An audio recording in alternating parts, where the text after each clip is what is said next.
사도행전입니다. 사도행전 9장입니다.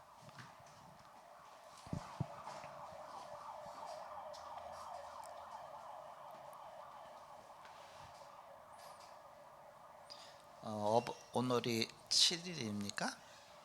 7일. 내일이 어버이날인데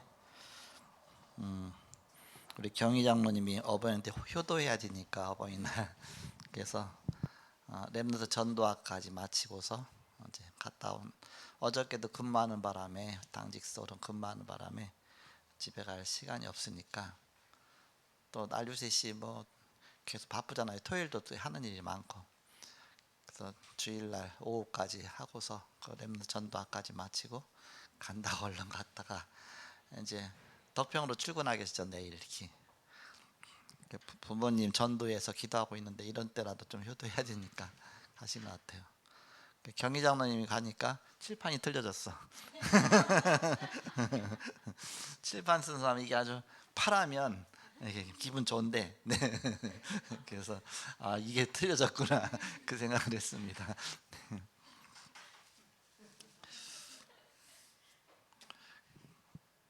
그, 그 해외를 이제 다락방 때문에 여기저기 다니면서 전 세계를 빨리 파악해야 되니까 그래서 세계복음 하려면 전 세계를 빨리 파악해야 또 렘넌트 방향도 잡아주고 우리 교회 방향도 또 맞춰 나가고 그러면서 처음에 가게 된 데가 러시아였습니다. 러시아. 그러니까 러시아는 못 사는 나라거든요. 이렇게 러시아 가보면서 굉장히 막 긴장을 많이 했어요. 이렇게 어렵습니다. 이렇게 가서요. 거기는 자유롭지가 못해요. 이렇게. 그러니까 그런 어려운 현장 가면서 막 쫄고 떨리고 막 그런 것 가보면서 이제 자유주의 세계를 가보니까 너무 편한 거예요. 이렇게 뭐 필리핀 가고 뭐 베트남도 훨씬 나아요. 이렇게.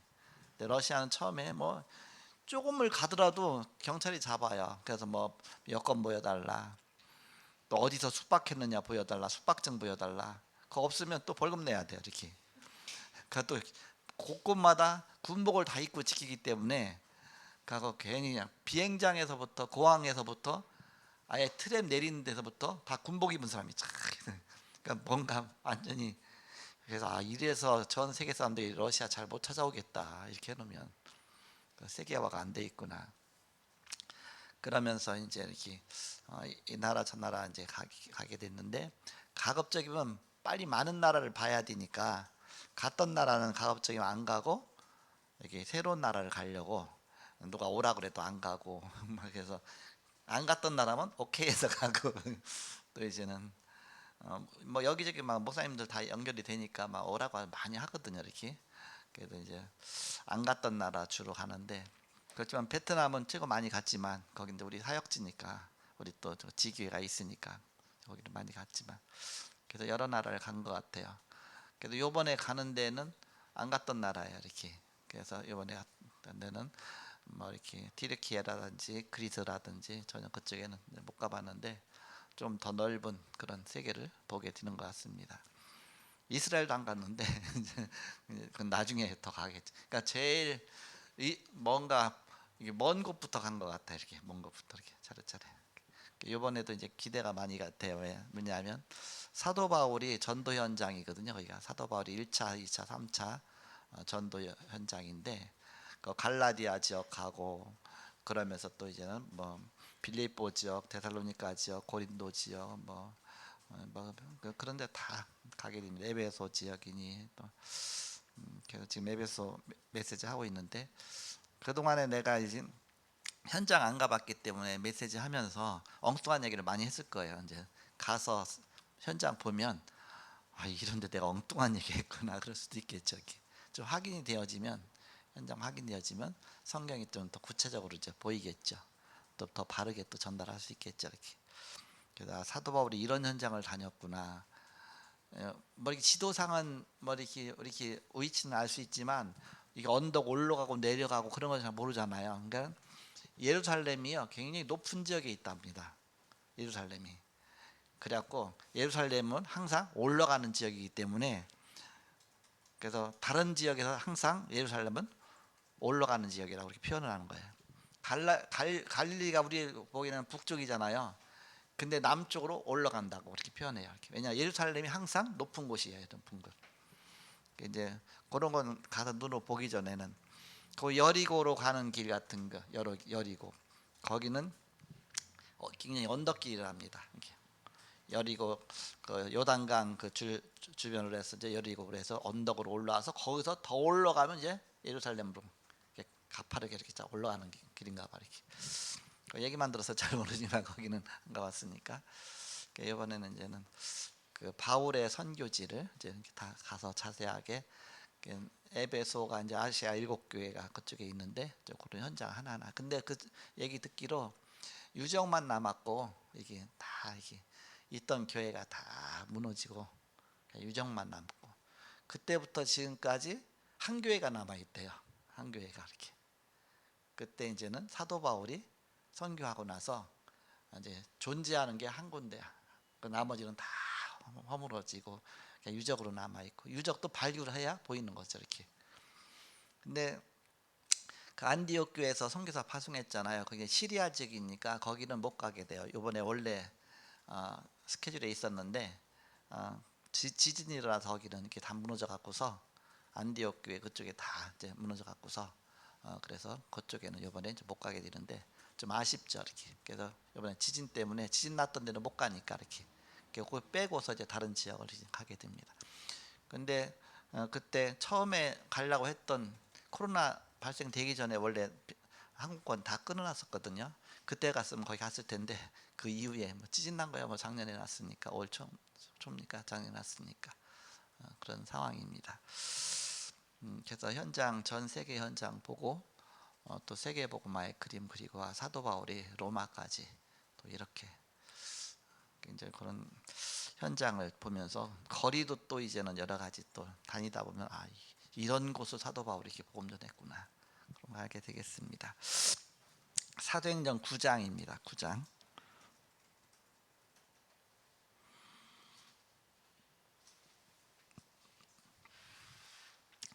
9장 1절부터 9절까지. 이제 코로나가 풀리고 날씨가 좋아지니까 이제 이렇게 현장을 좀 볼 수 있는 그런 여건이 좋은 것 같아요. 이렇게. 그래서 예진이도 일본 가 있고, 또 이춘도 자매님도 또 일본 가 있죠. 또 이제는 예은이가 또 이게 내일 떠나서 호주 간답니다. 호주 갔다가 돌아올 때 똑같이 돌아오나 봐. 2주간 거기도 그런 것 같아요. 이렇게. 또 우리 부목사님도 가죠. 이렇게 해서 그 아예 이렇게 시간표가 이렇게 된 것 같습니다. 그래서 지금쯤이 가장 좋아요. 전 세계 다니기가 날씨가 지금쯤이 가장 좋아요. 이게 막 너무 춥지도 않고 덥지도 않고 그렇게 딱 적당하죠. 이게 터키는 지금 우리나라 날씨보다 약간 더 추운 우리나라보다 약간 더 추운 날씨 그 정도로 된다고 합니다. 교독하겠습니다. 사도행전 9장 1절에서 9절입니다. 제가 1절 사도행전 9장 1절 먼저 읽겠습니다. 사울이 주의 제자들에 대하여 여전히 위협과 살기가 등등하여 대제사장에게 가서 다메섹 여러 회당에 가져갈 공문을 정하니 이는 만일 그 도를 따르는 사람을 만나면 남녀를 막론하고 결박하여 예루살렘으로 잡아오려 함이라. 사울이 길을 가다가 다메섹에 가까이 이르더니 후련히 하늘로부터 빛이 그를 둘러 비추는지라. 땅에 엎드러져 들음에 소리가 있어 사울아 사울아 내가 어찌하여 나를 박해하느냐 하시거늘 대답하되 주여 누구시니까 이르시되 나는 네가 박해하는 예수라. 너는 일어나 시내로 들어가라. 내가 행할 것을 내게 이를 자가 있느니라 하시니 같이 가던 사람들은 소리만 듣고 아무도 보지 못하여 말을 못하고 서 있더라. 사울이 땅에서 일어나 눈은 떴으나 아무것도 보지 못하고 사람의 손에 끌려 다메섹으로 들어가서 사흘 동안 보지 못하고 못하고 먹지도 먹지도 마시지도 마시지도 아니하니라. 아니하니라. 아멘. 아멘. 초대교회의 기적이란 제목입니다.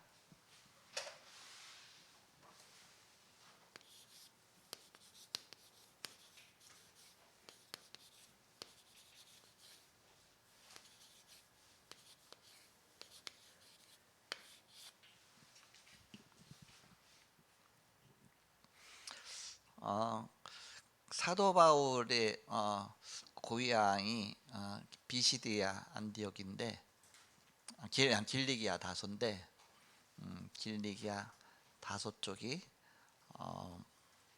거기가 그 지도상에 보면 갈라디아에서 남쪽으로 쭉 내려와서 좀 동쪽으로 쭉 가서 이렇게 잘 감이 안 잡히죠. 이렇게 말해도 어쨌든 저도 잘 몰라요. 이제 아마 이렇게 그 현장 요번에 가기 힘들 것 같은데 원래 다 잡혀 있는데 그쪽에도 그 지진 난 데가 가까워 갖고서 아마 그럴 것 같아. 이렇게 사도 바울이 그 속에 그곳이 고향인데 좀 자라면서 예루살렘으로 원래 이제는 그 부모님 유대인이니까 그래서 이제는 예루살렘으로 가서 율법 교육을 철저하게 배운 겁니다. 그래서 가말리엘의 그 밑에서 배웠습니다. 가말리엘은 그 유대교의 철장 그 랍비인데 유명한 랍비인데 그 밑에서 교육을 받게 됩니다. 근데 이 사도 바울은 베냐민 지파입니다. 베냐민이 원래 사울왕이 베냐민 지파거든요. 그러니까 사울왕의 이름을 따서 본인도 사울이라고 이름 줬잖아 이렇게. 근데 이름이 바울로 바뀌었는데 자부심도 강하고 왕족이니까 그러면서 철저하게 율법 교육을 받았고 그래서 바리새인 중에 바리새인이요 그렇게 말하죠 이렇게. 그러면서 굉장히 총망하고 똑똑하고 준비가 된 것이죠. 세계복음화를 위해서 먼저 이렇게 하나님이 다 갖춰 주신 것입니다. 그런데 그가 예수 믿는 사람 잡으러 다니고 또한 철저하게 기독교 박해하던 자가 하나님 앞에 회개하고 돌아왔으니까 이건 엄청난 역사가 일어난 것입니다. 여기 이제 교회 쪽에서 볼 때는 기독교 쪽에서 볼 때는 역사지만 그 바리새인 쪽에서 볼 때는 막 황당무계한 겁니다. 이렇게 그러면서 막 어쩔 줄 모르는 것이죠. 이렇게 왜냐하면 자기네들의 정말 이렇게 기대하던 자가 아예 저쪽 팀으로 갔으니까 얼마나 그렇겠습니까? 그래서 거기 서론에 보시면 초대교회는 하나님의 역사가 계속 일어났습니다. 강한 바리새 사상이 무너지기 시작하며 예수 그리스도의 복음은 예루살렘을 뒤흔들기 시작했습니다. 특히 기적 중의 기적은 사울의 회개였습니다. 사울의 회개는 유대 사회와 초대교회 속의 큰 화제와 사건이 아닐 수 없었습니다. 바리새인 중에 바리새인, 히브리인 중에 히브리인, 베냐민 지파 유대교 청년 대표였던 사울. 예수 믿는 자를 체포하러 가던 그가 예수를 만나 회개한 것입니다. 사울의 회개는 무엇을 의미합니까? 이 사울이 회개했는데 그게 어떤 의미가 있느냐?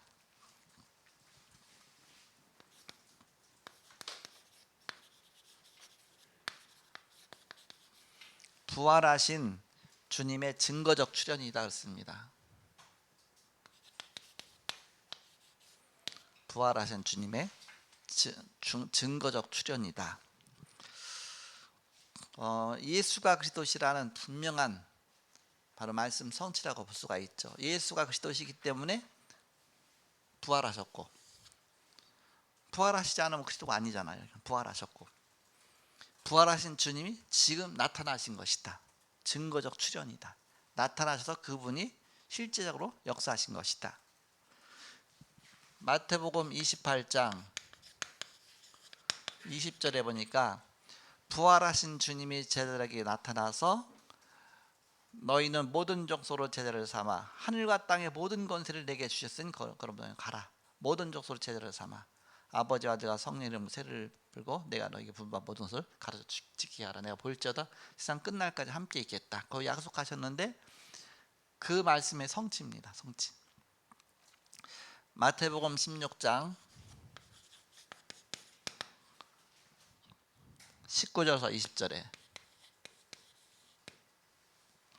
베드로가 주는 그리스도시요 살아계신 하나님 아들이십니다. 고백했죠. 그러면서 그때에 음부의 권세가 너를 이기지 못할 것이다. 내가 천국 엿을 네게 줄 것이다. 네가 땅에서 무엇이든지 매면 하늘에서 매일 것이요 땅에서 무엇이든지 풀면 하늘에서 풀리리라 했습니다. 거기에 대한 응답이죠. 사단이 무너지고 기도 응답이죠. 기도 응답으로 이런 역사가 일어난 것입니다.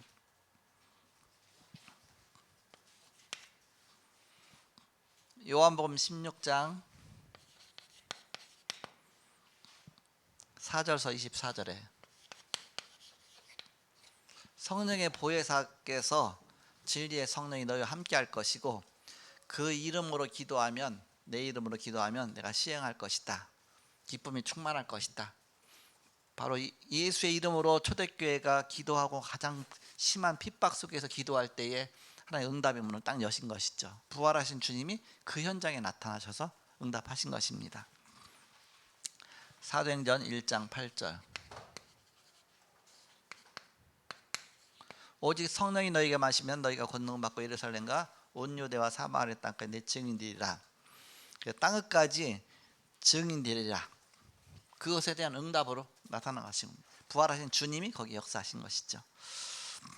사도행전 계시록 2장 1절 에베소 교회 편지하기를 그랬습니다. 그러면서 일곱 별과 일곱 금초 때 다니신 이가 이르시되 그랬습니다. 일곱 별은 일곱 교회 사자요 일곱 금초 때는 일곱 교인이라.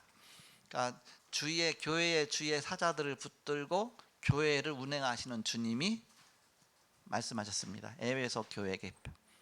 그래서 주님 말씀하셨죠. 일곱 교회 중에서 대표적인 교회라고 볼 수가 있습니다. 에베소 2장 1절 부활하신 주님이 교회에 나타나셔서 역사하시는 현장이다.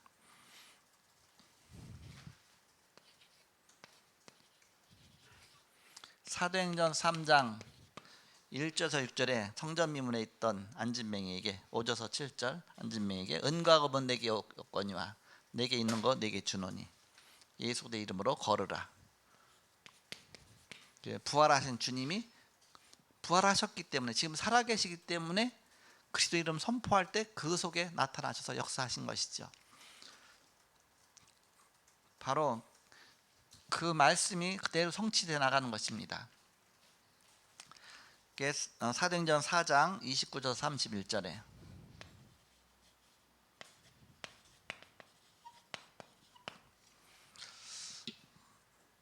교회의 핍박이 엄청나게 강해질 때 그때 제자들이 두려워하지 않고 주여 저들의 위협함을 하감하옵시고 굽어보시고 주의 종들로 하여금 더 담대히 복음을 전할 수 있게 하여 주옵소서 기도하죠. 그러니까는 하나님이 성령으로 또 충만케 하셔서 담대히 복음을 증거하게 하셨습니다. 그 현장에 부활하신 주님이 나타났다 그 얘기입니다. 이 현장 하나하나가 부활하신 주님이 나타나셔서 바로 이루신 역사다.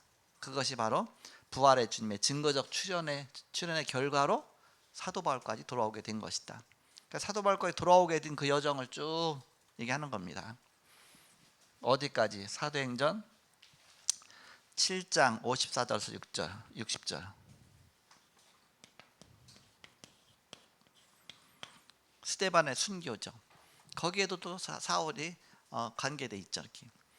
아예 스데반 순교 때 제일 앞장섰던 사울이 그러면서 그 속에도 성령이 역사하시고 부활하신 주님이 역사하셔서 사도 바울이 그걸 눈으로 목격하고 스데반이 죽어가면서도 오히려 기도하고 얼굴이 천사의 얼굴을 갖고 그런 걸 다 목격하면서 이 사도 바울은 굉장히 많은 의문점을 가졌을 겁니다. 이런 역사 속에서 도대체 부활했다고 했는데 또 그런 역사가 일어나는 거 보면서 진짜 부활하신 주님이 이런 속에서 진짜 역사하신 건가? 근데 그 주님이 지금 사도 바울에게 이제 나타난 겁니다. 사도행전 8장 1절에서 4절 1절에서 8절 그 흩어진 사람들이 사마리아에게도 복음 전하고 가지 않던 사마리아까지 가서 사마리아 역사가 일어났죠. 그런 소문을 들으면서 이제 도망 다니는 예수님 사람을 잡아 죽이러 가다가 다메섹 도상에서 오늘 본문의 주님을 딱 만난 것입니다. 거기서 부활하신 주님이 이번에는 이제는 바울에게 나타났죠. 모든 현장에 부활하신 주님이 다 역사하셔서 이루시더니 급기야는 이제는 사도 바울에게 직접 나타나셔서 사울아 사울아 네가 왜 나를 핍박하느냐 주여 누구십니까? 나는 네가 핍박하는 예수다. 그러면서 자기 생각과 그동안에 갖고 있던 모든 것이 단순간에 깨지는 순간입니다. 아, 주님이 살아계셨구나. 아, 예수가 그리스도 맞구나. 아, 성경의 말씀이 이렇게 성취되었구나. 그때 답이 나오는 것이죠. 부활하신 주님의 증거적인 출현이다. 두 번째입니다. 바로 구약 모든 문제에 해답을 얻게 된 것입니다. 성경의 바로 해답이죠. 답을 얻은 것이죠. 구약에 예언되어 있던 많은 말씀들이 해석이 안 나왔었는데 그리스도의 부활과 예수가 그리스도라는 이 답을 얻고 나서 보니까 그게 하나씩 하나씩 보이기 시작한 겁니다. 사도 바울이 구약 예언의 성취다.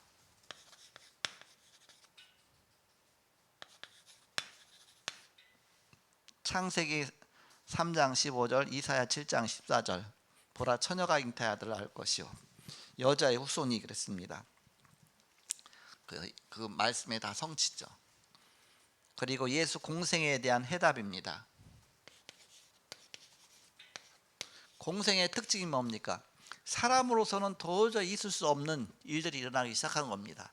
죽은 자를 살리시고 무리를 거리시고 불치병자가 치유되고 엄청난 역사가 일어나면서 예수님의 공생애가 예수가 그리스도라는 것을 보여주기 위한 것이거든요. 그러면서 답이 안 나왔었는데 이제 부활하신 주님을 딱 만나고 나서 답이 딱 나오기 시작한 것이죠. 아, 예수님이 그리스도 맞구나. 그 하나님 맞구나. 요한복음 14장 6절, 내가 곧 길이요 진리요 생명이다. 나를 본 자는 아버지를 보았거늘 왜 또 아버지를 보이라 하느냐. 예수가 그리스도시다. 제자들의 활동에 대한 해답입니다. 그렇게 핍박받으면서도 절제 굴하지 않고 생명 걸고 죽어가면서도 그 그리스도를 증거하면서 얼굴이 천사의 얼굴과 같은 거기에 대한 해답이 나오는 것입니다. 오순절 마가다락방의 성령의 역사와 오직 예수가 그리스도라는 일성 보험 갖고 있는 그들의 제자들의 바로 여기에 대한 해답이죠. 맞다, 예수가 그리스도이기 때문에 여기에 대한 답이 나온 것이죠. 그래서 그동안 이 말씀 저 말씀 늘 이제는 자기가 생각했던 율법에 대한 허구성에 대한 답이 나온 것이죠. 율법 갖고는 답이 안 나왔는데 복음 갖고 해석하니까 이제는 다 답이 나오는 것이죠. 이렇게. 그래서 율법은 바로 그 복음을 깨닫게 하기 위한 것이구나. 그 율법은 몽학선생이구나. 그게 다 답이 나오게 된 것입니다. 사도 바울이 구약 성경 모든 답이 딱 나오는 순간이다. 그러면서 이제 답을 얻었으니까 방향이 어디로? 이방 선교로 답이 딱 나온 것이죠.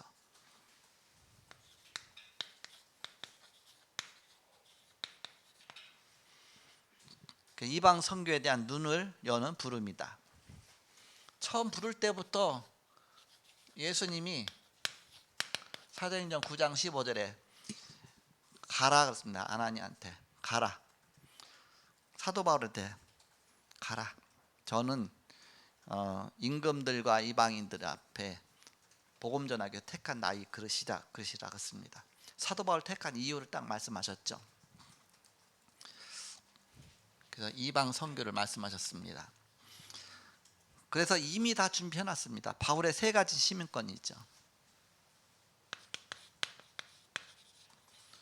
바울의 유대인으로서의 유대 시민권이 있고요. 이렇게 또 세계 복음화라고 로마 시민권까지. 그 사도 바울이 태어난 길리기아 다소 그쪽은 로마의 속국이 돼 있었기 때문에 또 그 가정이 또 이렇게 약간 좀 유력한 가정이었던 것 같아요. 여러 가지로 그렇게 해서 그 로마 시민권을 이제 아마 아버지 통해서 이렇게 했는지 모르지만 어떤 공적이 있으면 그 쉽게 로마 시민권을 얻을 수 있고요. 그 당시에 이렇게 그냥 태어날 때부터 자기는 로마 시민권을 얻었다고 그랬거든요. 그 부분이 쉽지 않은 겁니다. 이렇게. 근데 그 배경을 딱 있었던 겁니다. 그래서 사도 바울은 세 가지 시민권이 있었다. 유대 시민권, 세계복음화에서 로마 시민권. 그러면서 천국 시민권. 여러분들 다 있잖아요. 이렇게. 바로 그 시민권. 여러분이 바로 그 민족 복음화, 세계 복음화. 그러면서 여러분이 천국에 대한 소망, 중요한 정체성, 세 가지 정체성을 갖고 있었습니다. 바울 이후에 나타난 선교의 문의입니다.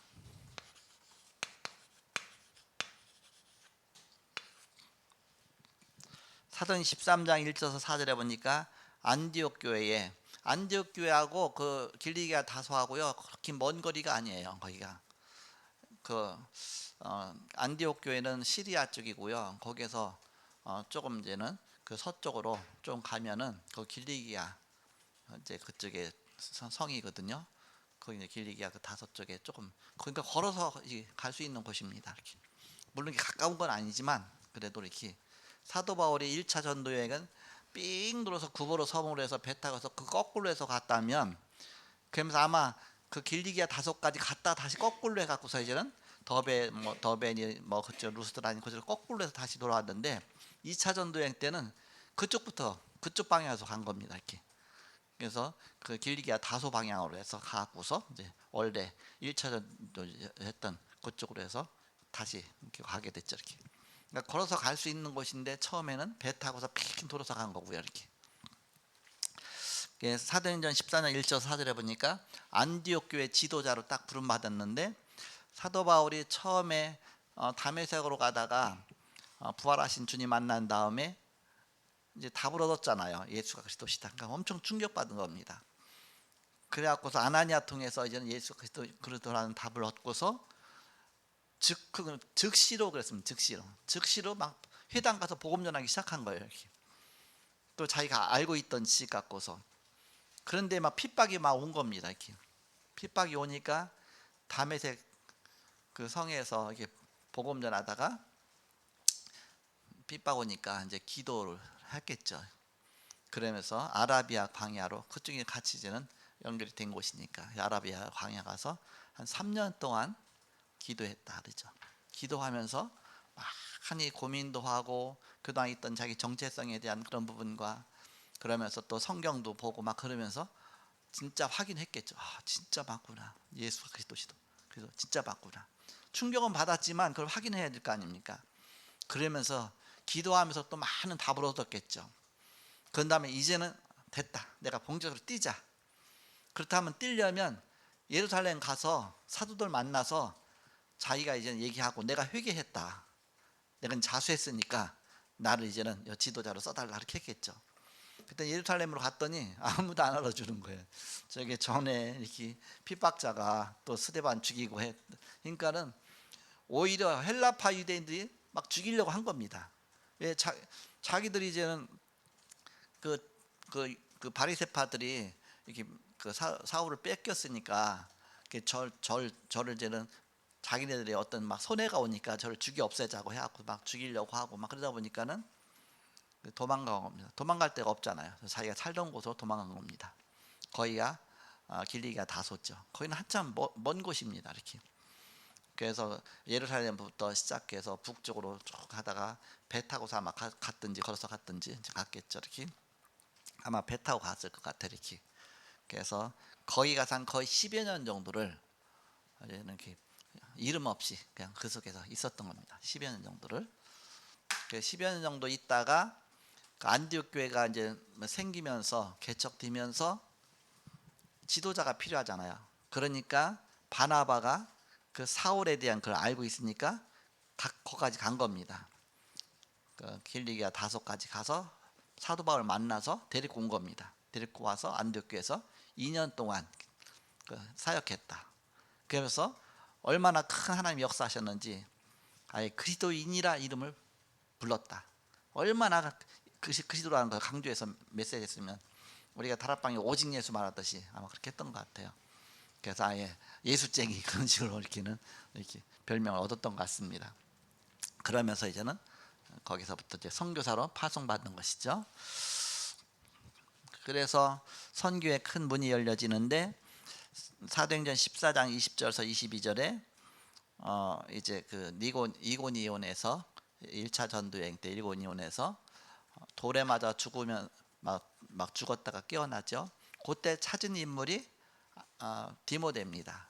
그러니까 디모데가 이제 목회자잖아요. 이제 목회자로 세워졌죠. 목회 서신이 제목돼서 있는데, 그러면서 이제 2차 전도 여행 때 사도행전 16장 12절에서 19절에 이제는 루디아 같은 그런 막 평신도 선교 제자가 세워지고, 사도행전 17장 1절에서 9절에 보니까 이 아가야 지역에 데살로니가에 그런 야손 같은 사람이 세워지고, 그래서 안디옥은 아시아잖아요.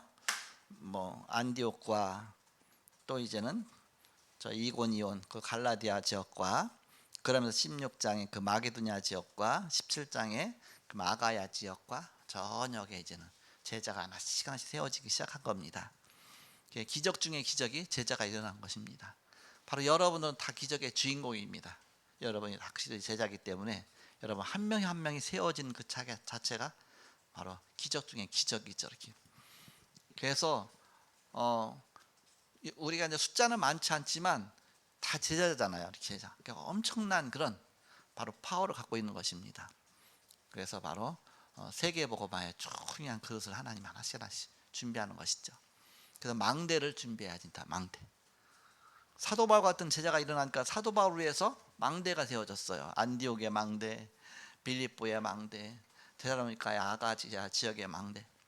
그래서 바로 이 사역자를 세우기 위한 망대. 그게 캠프입니다. 캠프를 통해서 망대 세우고 사역자 세워지고, 여러분 다 복음 전할 수 있고 다 구원의 길 다 할 수 있고 다 메시지 전할 수 있죠. 바로 세계 복음을 위해서 여러분을 세우신 것입니다. 어디 가도 여러분이 분명히 메시지 전할 수 있고 복음 전할 수 있고, 초대교회 기적을 향해서 하나님이 준비시킨 것이죠. 예수님이 공생의 사역 동안에 12사도 준비해 놨거든요. 이렇게 12사도 통해서 초대교회 역사가 일어나고, 그 이후에 점점 많은 제자가 일어나게 시작한 것이죠. 이런 귀중한 축복을 누리시고, 제가 이제 2주간인데 2주간이지만 주일은 다음 주 한 주간 빠져요. 이렇게. 그러니까 결석을 용서해 주시기 바랍니다. 한 주간 결석 때는 저희 부목사님이 이렇게 메시지 전할 거니까, 그래도 이제 메시지 흐름을 타야 되니까, 그래서 3주간 메시지 다 준비해 놓고 다 이렇게 보내놓고, 또 이제는 현장 메시지도 3주간 거 이미 다 이렇게 제가 이렇게, 다음 주에는 요 메시지를 우리 이석철 목사님이 이제 요 시간을 하게 됩니다. 자체전도 학교를 우리 부목사님은 오전에, 이제 저희 부목사님 오전에 강단 메시지를 하고, 전 자체전도 학교는 우리 이석철 목사님이 하고, 그때는 칠판 깨끗할 거니까 걱정하지 마시고 칠판 얘기를 했는데, 그래서 어쨌든 이렇게 세계복음화의 중요한 그릇을 하나님이 준비시키시고, 그것도 여정을 가시는 여러분 주님의 이름으로 축복을 드립니다. 기도하고 마치겠습니다. 하나님 감사합니다. 오늘 세움 RTC 성전 준비 헌신 예배로 드렸습니다. 드려진 예물에 축복하시고, 세계복음화를 위해서 또 온 성도들이 든든하게 세워지고 기도의 파수꾼의 역할을 하며 망대의 축복 누리게 하여 주옵소서. 한 주간도 주님의 이 선교에 대한, 이방 선교에 대한 이런 비전을 품고 또한 기도하며 온 성도가 하나가 되어서, 또 다음 주에는 또 우리 조혜 목사님이 또 이제는 선교 현장을 가게 됩니다. 발걸음들이 바로 이방 선교에 대한 중요한 플랫폼이 세워지고 파수망대가 세워지는 중요한 축복의 발걸음이 되게 하여 주옵소서. 지금은 주 예수의 은혜와 하나님의 사랑과 성령님의 내주인 교통 역사하심이 복음 안에 승리할 주의 사람들의 이제로부터 영원토록 함께 계실지어다. 아멘.